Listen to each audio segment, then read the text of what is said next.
waxa uu muddo 3 maalmood shir ugu socday magaalada Muqdisho madaxweynaha dowladda federaalka Soomaaliya mudane Xasan Sheekh Maxamuud iyo mucaaradku ay matalayeen Saciid Cabdullaahi Dane iyo madaxweynihii hore Sheekh Shariif Sheekh Axmed muxuu shirkaas ku soo dhamaaday maxaa looga hadlay oo waxaan ka falanqoonayaa caawa maalintii koowaad ee shirka la fariistay madasha mucaaradku waxay soo jeediyeen in la sii daayo gabadhii Saacadiye Bajaaj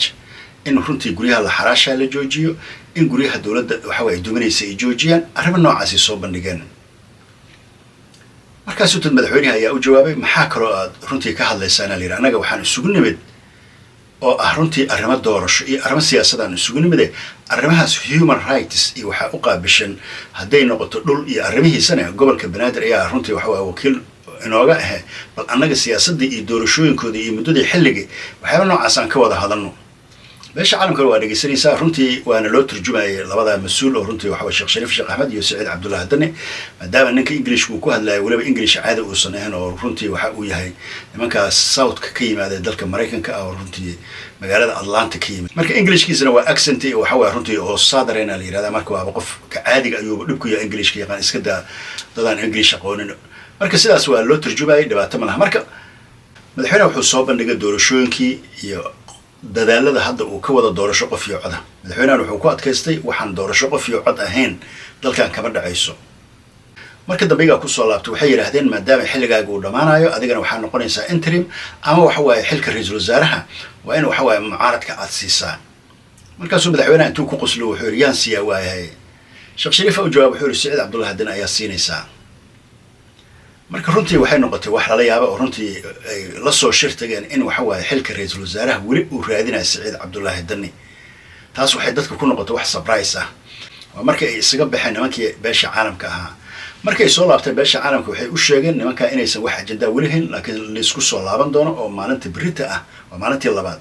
oo yiraahdeen hadda maadaama qorshe aysan haynin bal waxa ay formalkii doonayaan maalintii labaad aan isugu imaan doonaa maalintii labaad ayaa la soo yimid maxaa qorshe haysan ayaa la yiri maalinta labaadna wax qorshe haba yaraatay ma aysan hayn waxay ku andacoonayaan markaas uu xilligaaga waa u dhamaaday maalinta labaadna wax qorshe ma aysan hayn marka beesha caalamka waa ay aragtay runtii dadka inaysan dad diyaarsan ahayn runtii madaxweynahan sidoo waxa waa balaankiisi iyo qorshihiisi waxa uu soo bandhigay runtii wax cad oo clear ah dalka in waxa waa doorasho qof iyo cod uu u dareersanayo dalkana waxa waa dastuurkiisi uu dhigayo in doorasho qof iyo cod dalkan aan gaarsiino haddana dadaaladeedii waa ay socdaan gobolka Banaadir ka dhacday baydhabo hadda ka dhacdo taladeedii waxa waa runtii raboorkeedii markaasna uu soo baxayay iyo waxay ka dhacaysaa dalka intiisa kale oo dhan oo maamul goboleedyada hadda inoo dhiman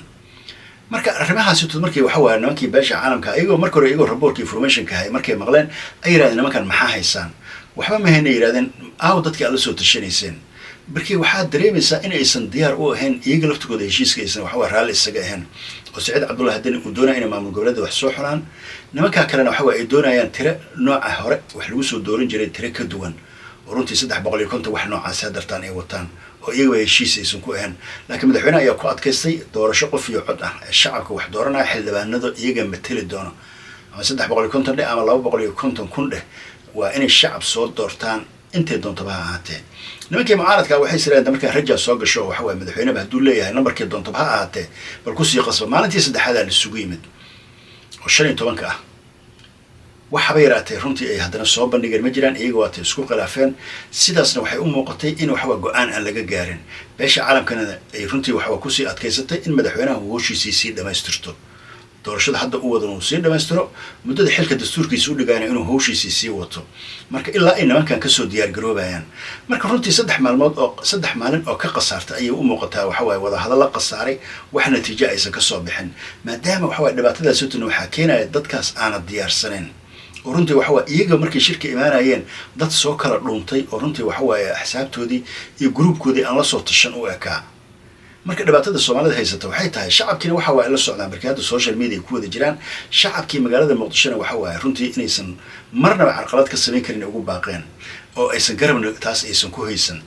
marka runtii bal waa arkeena waxa ka soo baxa runtii maadaama maanta waa xafladihii madaxweynaha khudbad uu soo jeediyay 15 May SWLna xafladoodii waxa waa si weyn oo qurux badan u dhacday madaxweynaha maanta uu furay wasaaradii dhalinyarada halkaasna uu ka jeediyay khudbad aad u qiimo badan oo runtii waxa waa Soomaali iyo shacabka taabatay inkastoo mucaaradka iyagana hadaladoodii runtii waxa waa u ekaayeen dad caraysan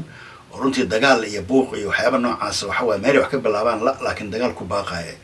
marka runtii bal waa arki doonaa wax kasoo baxa berrina waa 16 May